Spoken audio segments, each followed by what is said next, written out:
The question is now on favorably reporting the William J. Clinton contempt report as amended. Members will record their votes using the electronic voting system. The clerk will now open the vote on the William J. Clinton contempt report.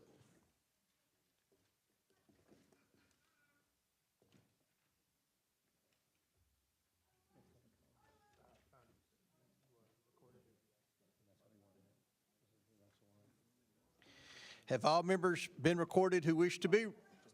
Okay, we're waiting on one more. Has everybody voted now? Yes. Okay. Does any member wish to change their vote? The clerk will close the vote and report the vote total.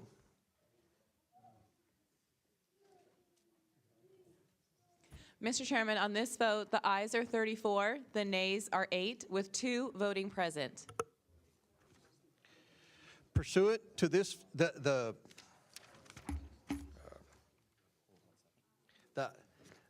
ayes have it. Pursuant to this vote, the committee hereby favorably reports and adopts this report recommending that the House of Representatives find William J. Clinton in contempt of Congress for refusal to comply with the subpoena duly issued by this committee. We will move to the report to the full House. Without objection, the motion to consider is laid upon the table. Mr. Chairman, pursuant to House Rule 9, Clause 2.1, I just ask that members have the requisite 2 days to file with the clerk of the committee supplemental, additional, and minority and dissenting views. Without objection. Thank you. Without objection.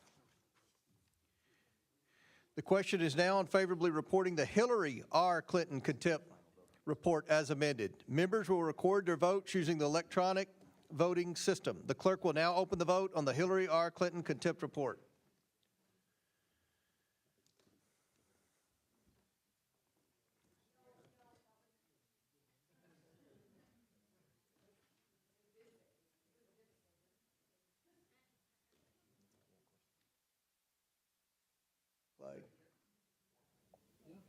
Have all members been recorded who wish to be recorded? Does any member wish to change their vote? Seeing none, the clerk will close the vote and report the vote total.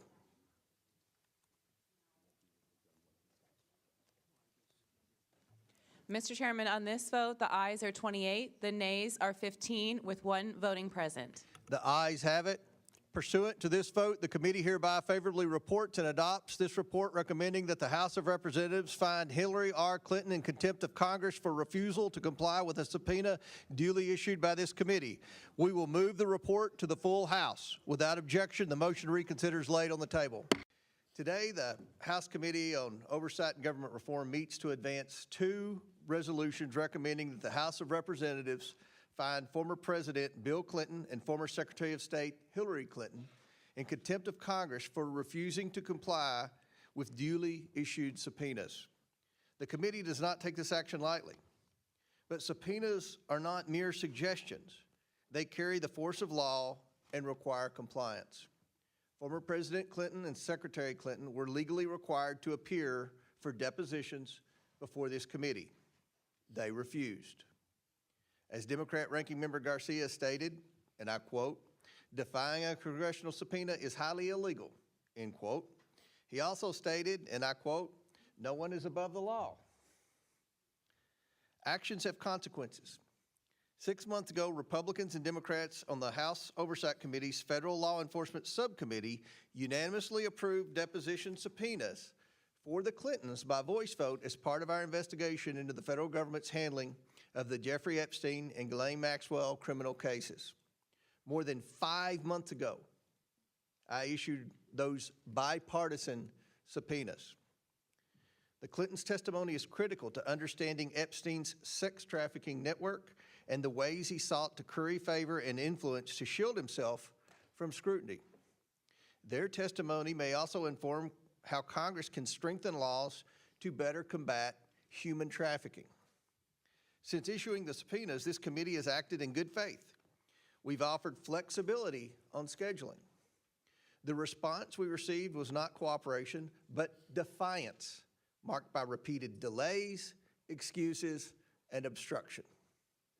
The Clintons claim they have been treated unfairly because this committee accepted written statements under penalty of perjury from former U.S. Attorneys General Holder, Lynch, Sessions, and Garland, as well as former FBI Director Comey. Those written statements were accepted because none of those officials recalled information relevant to the Epstein investigation, nor did they have personal relationships with Epstein. By contrast, the committee required in-person testimony from former U.S. Attorney General Barr and former U.S. Secretary of Labor and U.S. Attorney Acosta, both Republicans, because they possessed information directly relevant to the investigation. The Clintons are in a fundamentally different category. They had documented relationships with Epstein and Maxwell, evidenced by numerous photographs, flight log records, wedding invitations, and other materials. Some of these photos can be seen here. We repeatedly informed the Clintons' attorney that written statements would not be accepted. The subpoenas required depositions. Federal courts have consistently held that witnesses may not impose their own conditions upon the manner of congressional inquiry. Yet the Clintons attempted to do exactly that, submitting brief, bulleted written statements that are neither comprehensive nor responsive to the committee's many unanswered questions. No witness, not a former president or a private citizen, may willfully defy a duly issued congressional subpoena without consequence. But that is what the Clintons did, and that is why we are here today. I would expect bipartisan support for enforcing those subpoenas by voting in favor of these resolutions. Unfortunately, it appears that Ranking Member Garcia has chosen to follow marching orders designed to distract from the issue at hand. I hope I'm wrong about this.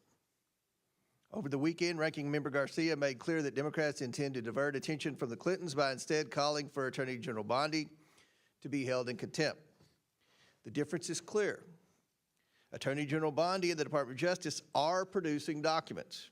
While the pace is slower than any of us would prefer and must speed up, I believe that much of the delay involves the Department of Justice trying to take care to redact victims' personal information.